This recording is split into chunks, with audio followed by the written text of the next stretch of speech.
The Pulse School on RealAgriculture.com is brought to you by BASF.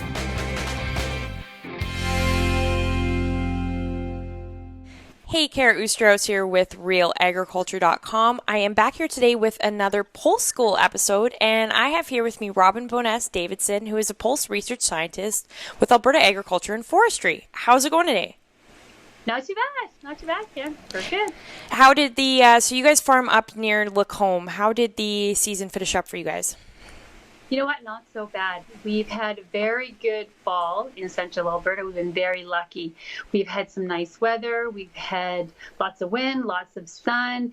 It's been a really nice harvest season for a change. Based on the past few years, it's been good. It's been really good. Yeah, and with that, a good harvest season and kind of a good fall for the most part as well. So, which leads us to our Pulse School topic today. We're talking about whether or not you know your field and kind of highlighting some of the important things you can be doing as you are out in your field right now, even if the crops are now off the ground.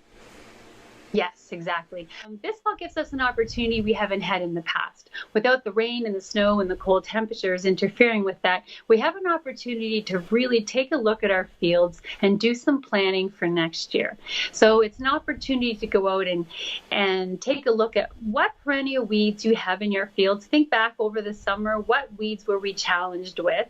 And as we think ahead into what our crops might be, what rotational crops might be wanting to put in next spring, what weed issues might we have in that case? So if you had a cereal field that was full of a lot of broadleaf weeds and you're considering putting a pulse crop back into that field, there's a lot of those weeds you cannot control in crop next year. So now would be the time to go out and look for your winter annuals and your perennials, your dandelions, your quackgrass, your sow thistles, and those type of weeds that once we get into the pulse crop next year, you won't have an opportunity to control. So there's many different options. I mean, of course, glyphosate is a good time to go in and just kill everything. But it's certainly now a good time to think about it. And can you touch, I guess, on the importance of it's great to get out there with a herbicide or something right now, but what about residues next year? How can they stick around in your soils, and how do you need to think about what's going into that crop next year? Well, exactly, Kara. The pulse crops, depending on which pulse crop you're talking about, can be very sensitive or not so sensitive to some of the herbicide residues. Field pea, there's a number of products that if you used this year, you might have problems when you put your field pea crop back in there next year. Faba beans, as tall and robust as they seem to be, they tend to be even more sensitive, especially with your wild out herbicide. So if you've been using Infinity or Prestige or some Lawn-Terrell products or anything like that, you might have some problems next year with faba beans. And lentils can be quite sensitive too. So I would say whatever you're planning on doing, take a really good look at what the chemicals and what the recropping restrictions are for those chemicals you might be wanting to use, or those herbicides you might want to be using, because you might have some concerns next year. Now, the fact that this year was wetter in central Alberta for sure. Now in southern Alberta, it would have been a lot more dry. Across Saskatchewan, it was drier. That will definitely have an impact, but it's something we need to definitely keep in mind. And what other sorts of things, when you're talking to producers about what they might have seen throughout the year and whether or not they know their field, what other sorts of things are you asking them? Well, I guess I'm suggesting that now is a good time where we have an open fall and we have some time to think a little bit. What were the issues in your fields this year? Did you do a soil sample? What is your soil sample telling you about some of the nutrient issues that you might be having going into next year? What herbicides did you use? What residues you might be concerned about? What weed issues did you have in your fields that you might be able to take a look at and maybe do some of that cleanup right now? What crop residues did you have? I know last year, following some of the pulse crops, our pea straw that is normally so easily broken up was just like rope. It was very difficult to handle. Some of the faba beans came off last year a little bit greener than usual, and the stubble was a little taller. Some of those things might create issues going into the next year. So your nutrient levels, your weeds, and your diseases. How well do you know your fields? Were you out in your fields this summer scouting for diseases? Did you put a fungicide on? Did you need to? One of the ones that we talk a lot about when it comes to peas and lentils is aphanomyces. Do you have aphanomyces in your field? There was a lot of surprises this year with farmers going, oh my goodness, with the amount of moisture we've had, there's this disease in my field that I didn't know I had. Well, soil samples can help you out with that. So now might be a good time to go out, take some soil samples. Do you have aphanomyces if you're thinking about peas and lentils next year? If you're thinking about faba beans, not so much of a concern. But again, just things that we need to think about.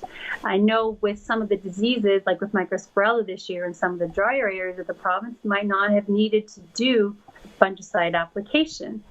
But with some of the wetter areas, maybe you should have. The diseases started, but they didn't really progress. And a regular scouting and knowing what diseases are out there would have helped make a decision that would have been more economical, hopefully. So can you talk, I guess, a bit about the importance of keeping track of these records as well when you are scouting, and how that could be important years going forward? Absolutely, Kara. And that's one of the things that we've talked a lot about this summer is, as you're coming into next year, what crops are you planning on putting in those fields? And what happened the last time that crop was in that field? So what type of a rotation are you on? Are you on a 3-year rotation, a 4-year rotation, with canola and wheat and barley and pulses? And so last time you had pulses in this field, first of all, when was that? What diseases did you have?